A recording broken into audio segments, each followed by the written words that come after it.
The Monroe Doctrine and the Panama Canal.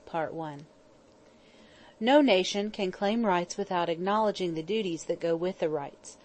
It is a contemptible thing for a great nation to render itself impotent in international action, whether because of cowardice or sloth, or sheer inability or unwillingness to look into the future.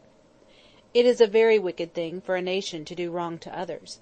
But the most contemptible and most wicked course of conduct is for a nation to use offensive language, or be guilty of offensive actions toward other people, and yet fail to hold its own if the other nation retaliates; and it is almost as bad to undertake responsibilities and then not fulfill them.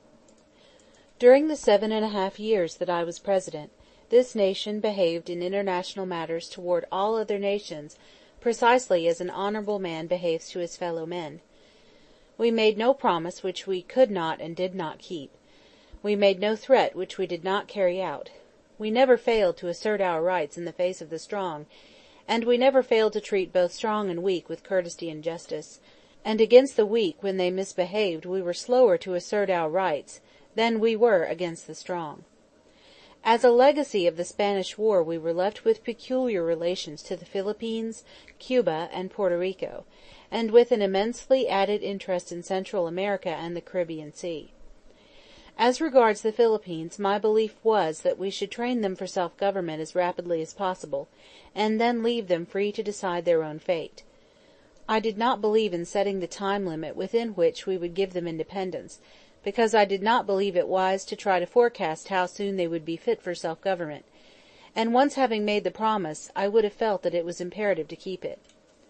Within a few months of my assuming office we had stamped out the last armed resistance in the Philippines that was not of merely sporadic character, and as soon as peace was secured we turned our energies to developing the islands in the interest of the natives.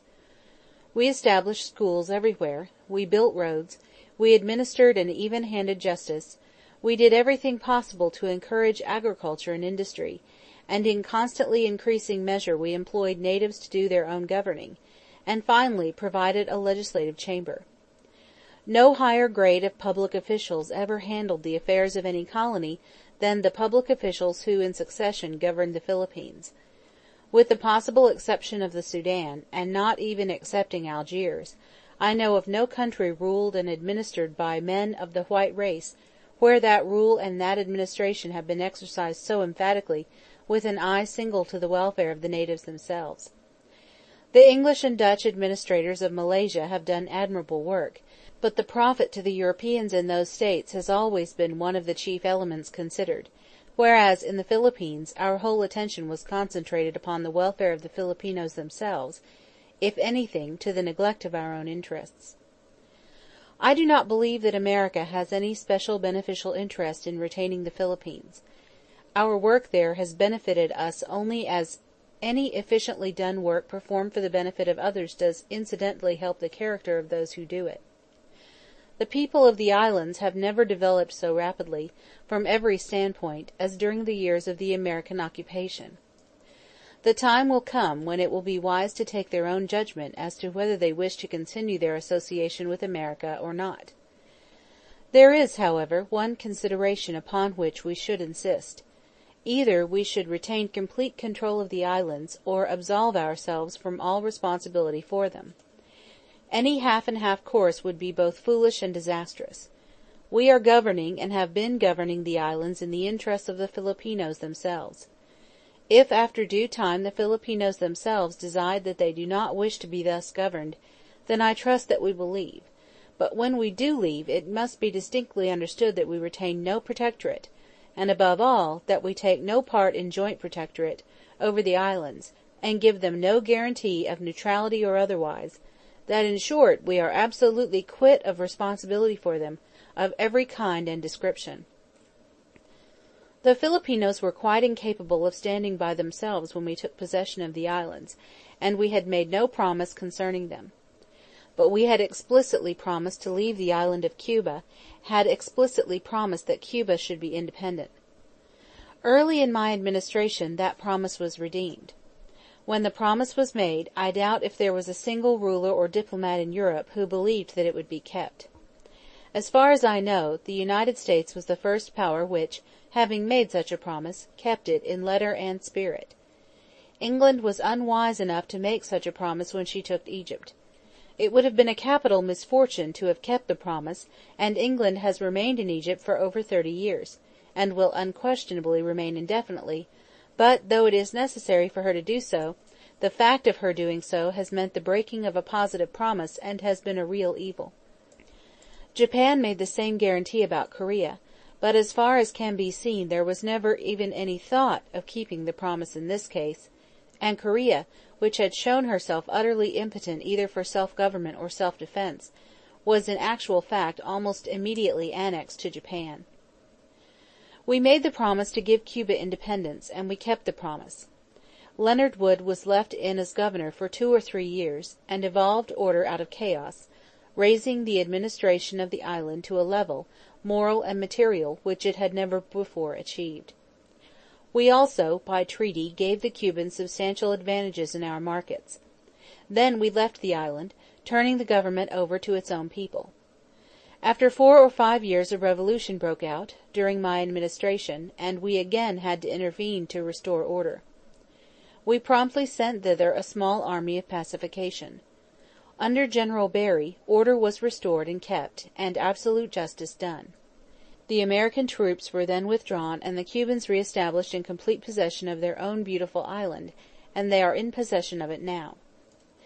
There are plenty of occasions in our history when we have shown weakness or inefficiency, and some occasions when we have not been as scrupulous as we should have been as regards the rights of others. But I know of no action by any other government in relation to a weaker power which showed such disinterested efficiency in rendering service as was true in connection with our intervention in Cuba. As in the Philippines, and as in Puerto Rico, Santo Domingo, and later in Panama, no small part of our success was due to the fact that we put in the highest grade of men as public officials. This practice was inaugurated under President McKinley. I found admirable men in office, and I continued them and appointed men like them as their successors. The way that the custom houses in Santo Domingo were administered by Colton definitely established the success of our experiment in securing peace for that island republic, and in Puerto Rico, under the administration of affairs under such officials as Hunt, Winthrop, Post, Ward, and Graham, more substantial progress was achieved in a decade than in any previous century. The Philippines, Cuba, and Puerto Rico came within our own sphere of governmental action. In addition to this we asserted certain rights in the Western Hemisphere under the Monroe Doctrine. My endeavour was not only to assert these rights, but frankly and fully to acknowledge the duties that went with the rights. The Monroe Doctrine lays down the rule that the Western Hemisphere is not hereafter to be treated as subject to settlement and occupation by Old World powers. It is not international law, but it is a cardinal principle of our foreign policy. There is no difficulty at the present day in maintaining this doctrine, save where the American power, whose interest is threatened, has shown itself in international matters both weak and delinquent. The great and prosperous civilized commonwealths, such as Argentina, Brazil, and Chile in the southern half of South America, have advanced so far that they no longer stand in any position of tutelage toward the United States. They occupy toward us precisely the position that Canada occupies. Their friendship is the friendship of equals for equals. My view was that as regards these nations there was no more necessity for asserting the Monroe Doctrine than there was to assert it in regard to Canada. They were competent to assert it for themselves. Of course, if one of these nations, or if Canada, should be overcome by some Old World power, which then proceeded to occupy its territory, we would undoubtedly, if the American nation needed our help, give it in order to prevent such occupation from taking place. But the initiative would come from the nation itself, and the United States would merely act as a friend whose help was invoked. The case was and is widely different as regards certain, not all, of the tropical states in the neighbourhood of the Caribbean Sea. Where these states are stable and prosperous, they stand on a footing of absolute equality with all other communities. But some of them have been prey to such continuous revolutionary misrule as to have grown impotent, either to do their duties to outsiders, or to enforce their rights against outsiders. The United States has not the slightest desire to make aggressions on any one of these states. On the contrary, it will submit to much from them without showing resentment. If any great civilized power, Russia or Germany for instance, had behaved toward us as Venezuela under Castro behaved, this country would have gone to war at once. We did not go to war with Venezuela merely because our people declined to be irritated by the actions of a weak opponent, and showed a forbearance which probably went beyond the limits of wisdom in refusing to take umbrage at what was done by the weak, although we would certainly have resented it had it been done by the strong. In the case of two states, however, affairs reached such a crisis that we had to act. These two states were Santo Domingo and the then owner of the Isthmus of Panama, Colombia. The Santo Domingan case was the less important, and yet it possessed a real importance, and moreover is instructive because the action there taken should serve as a precedent for American action in all similar cases. During the early years of my administration, Santo Domingo was in its usual condition of chronic revolution. There was always fighting, always plundering, and the successful graspers for governmental power were always pawning ports and custom houses, or trying to put them up as guarantees for loans. Of course the foreigners who made loans under such conditions demanded exorbitant interest, and if they were Europeans expected their governments to stand by them.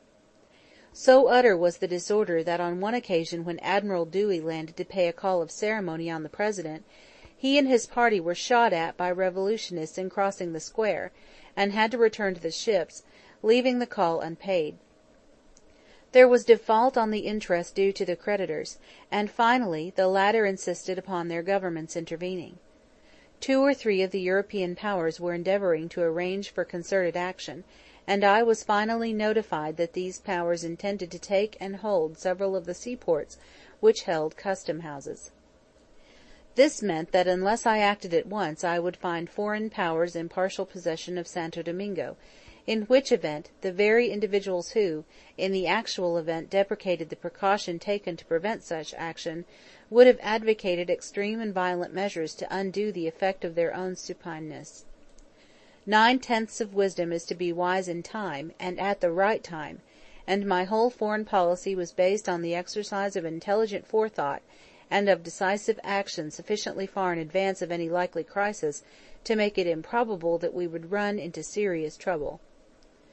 Santo Domingo had fallen into such chaos that once, for some weeks, there were 2 rival governments in it, and a revolution was being carried on against each. At one period one government was at sea in a small gunboat, but still stoutly maintained that it was in possession of the island, and entitled to make loans and declare peace or war. The situation had become intolerable by the time that I interfered. There was a naval commander in the waters whom I directed to prevent any fighting which might menace the custom houses. He carried out his orders, both to his and my satisfaction, in thoroughgoing fashion. On one occasion, when an insurgent force threatened to attack a town in which Americans had interests, he notified the commanders on both sides that he would not permit any fighting in the town, but that he would appoint a certain place where they could meet and fight it out, and that the victors should have the town. They agreed to meet his wishes. The fight came off at the appointed place, and the victors, who if I remember rightly were the insurgents, were given the town. It was the custom houses that caused the trouble, for they offered the only means of raising money, and the revolutions were carried on to get possession of them. Accordingly I secured an agreement with the governmental authorities, who for the moment seemed best able to speak for the country, by which these custom houses were placed under American control. The arrangement was that we should keep order and prevent any interference with the custom houses or the places where they stood, and should collect the revenues. 45% of the revenue was then turned over to the Santo Domingan government, and 55% put in a sinking fund in New York for the benefit of the creditors. The arrangement worked in capital style. On the 45% basis the Santo Domingan government received from us a larger sum than it had ever received before, when nominally all the revenue went to it. The creditors were entirely satisfied with the arrangement, and no excuse for interference by European powers remained. Occasional disturbances occurred in the island, of course, but on the whole there ensued a degree of peace and prosperity which the island had not known before for at least a century. All this was done without the loss of life, with the assent of all parties in interest, and without subjecting the United States to any charge, while practically all of the interference, after the naval commander whom I have mentioned had taken the initial steps in preserving order, consisted in putting a first-class man trained in our insular service at the head of the Santo Domingan customs service. We secured peace, we protected the people of the islands against foreign foes, and we minimized the chance of domestic trouble. We satisfied the creditors and the foreign nations to which the creditors belonged, and our own part of the work was done with the utmost efficiency and with rigid honesty, so that not a particle of scandal was ever so much as hinted at. Under these circumstances those who do not know the nature of the professional international philanthropists would suppose that these apostles of international peace would have been overjoyed with what we had done. As a matter of fact, when they took any notice of it at all, it was to denounce it, and those American newspapers which are fondest of proclaiming themselves the foes of war and the friends of peace, violently attacked me for averting war from, and bringing peace to the island. They insisted I had no power to make the agreement, and demanded the rejection of the treaty which was to perpetuate the agreement. They were, of course, wholly unable to advance a single sound reason of any kind for their attitude. I suppose the real explanation was partly their dislike of me personally, and unwillingness to see peace come through or national honour upheld by me, and in the next place their sheer, simple devotion to prattle and dislike of efficiency. They liked to have people come together and talk about peace, or even sign bits of paper with something about peace or arbitration on them, but they took no interest in whatever the practical achievement of a peace that told for good government and decency and honesty. They were joined by the many moderately well-meaning men who always demand that a thing be done, but also always demand that it be not done in the only way in which it was, as a matter of fact, possible to do it. The men of this kind insisted that of course Santo Domingo must be protected and made to behave itself, and that of course the Panama Canal must be dug, but they insisted even more strongly that neither feat should be accomplished in the only way in which it was possible to accomplish it at all. The Constitution did not explicitly give me power to bring about the necessary agreement with Santo Domingo, but the Constitution did not forbid my doing what I did. I put the agreement into effect, and I continued its execution for 2 years before the Senate acted, and I would have continued it until the end of my term, if necessary, without any action by Congress. But it was far preferable that there should be action by Congress, so that we might be proceeding under a treaty, which was the law of the land, and not merely by a direction of the chief executive which would lapse when that particular executive left office. I therefore did my best to get the Senate to ratify what I had done. There was a good deal of difficulty about it.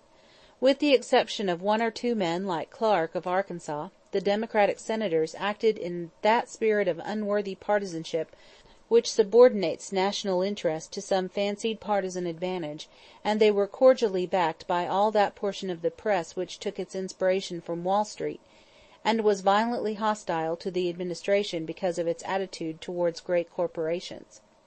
Most of the Republican senators under the lead of Senator Lodge stood by me, but some of them, of the more conservative or reactionary type, who were already growing hostile to me on the trust question, first proceeded to sneer at what had been done, and to raise all kinds of meticulous objections, which they themselves finally abandoned, but which furnished an excuse on which the opponents of the treaty could hang adverse action.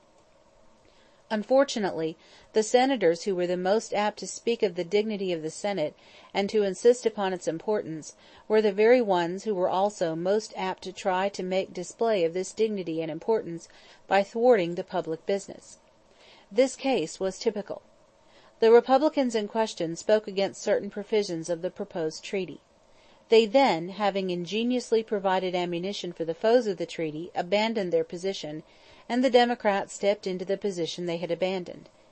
Enough Republicans were absent to prevent the securing of a 2/3 vote for the treaty, and the Senate adjourned without any action at all, and with a feeling of entire self-satisfaction at having left the country in the position of assuming a responsibility and then failing to fulfill it.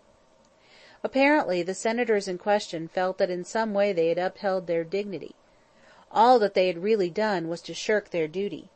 Somebody had to do that duty, and accordingly I did it. I went ahead and administered the proposed treaty anyhow, considering it as a simple agreement on the part of the executive, which would be converted into a treaty whenever the Senate acted. After a couple of years the Senate did act, having previously made some utterly unimportant changes which I ratified and persuaded Santo Domingo to ratify. In all its history Santo Domingo has had nothing happen to it as fortunate as this treaty, and the passing of it saved the United States from having to face serious difficulties with one or more foreign powers. It cannot in the long run prove possible for the United States to protect delinquent American nations from punishment for the non-performance of their duties unless she undertakes to make them perform their duties. People may theorize about this as much as they wish, but whenever a sufficiently strong outside nation becomes sufficiently aggrieved, then either that nation will act or the United States government itself will have to act. We were face to face at one period of my administration with this condition of affairs in Venezuela, when Germany, rather feebly backed by England, undertook a blockade against Venezuela to make Venezuela adopt the German and English view about certain agreements. There was real danger that the blockade would finally result in Germany's taking possession of certain cities or custom houses. I succeeded, however, in getting all the parties in interest to submit their cases to the Hague Tribunal. End of chapter 14, part 1.